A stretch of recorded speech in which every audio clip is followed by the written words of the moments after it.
Welcome to Seattle, where the most diverse zip code lives. This is my home. What you see here blinds you to the truth. The older I get, the stronger I become.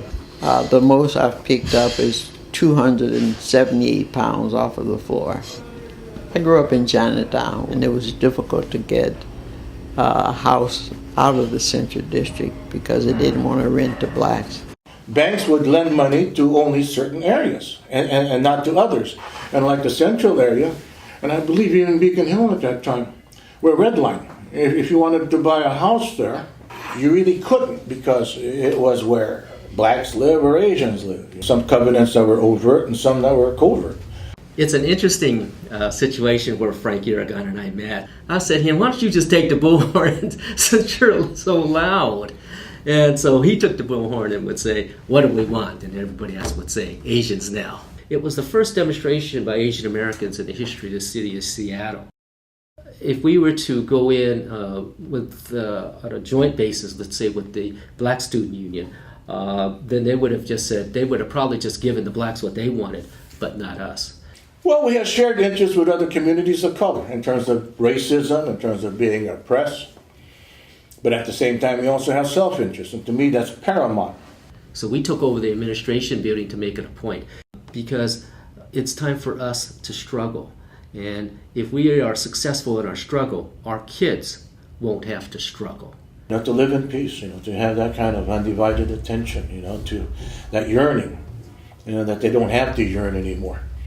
To eat in peace, without being told that you had to go to prison if the war breaks out again.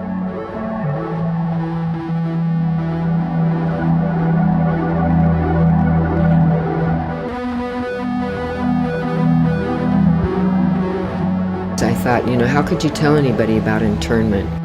You wouldn't have the same feeling about it unless you were standing here on the ground where it happened.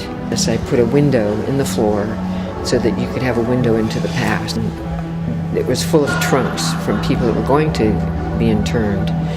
And when I bought the building, they were all still there. It's different today. Our shared interests are healthy communities, good jobs accessible by green transit, safe homes, and nutritious food. This is the new movement. People who make more money can have the luxury to spend money on that good organic food. So food justice is just being able to get that food that low-income families can't afford to them. If there's a way to improve the community, like especially my community since it's lower income, then I'll do it. Gardening can really improve a community by just bringing them together. I heard about Got Green at a meeting. I didn't know what global energy was. I didn't know what renewable energy was. In other words, we're being left behind.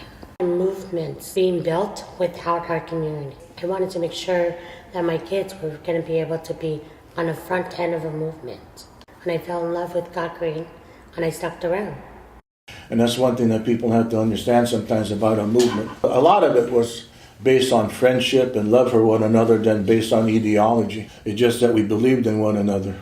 I think it's being able to be open-minded, connect to everybody, being open to who people are. Like, you may be Muslim, you may be Catholic, you may be bisexual, you may be straight, but still being able to bring everybody together, even though there's a whole bunch of differences between people.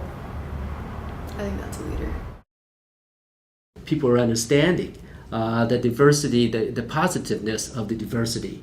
It makes us stronger as a country. It makes us stronger as a business. Harvesting diversity is our new struggle. But will history remember us as yearning to be undivided, or undivided in our yearning to set a strong example for future generations? Back at it again. Coming through the front.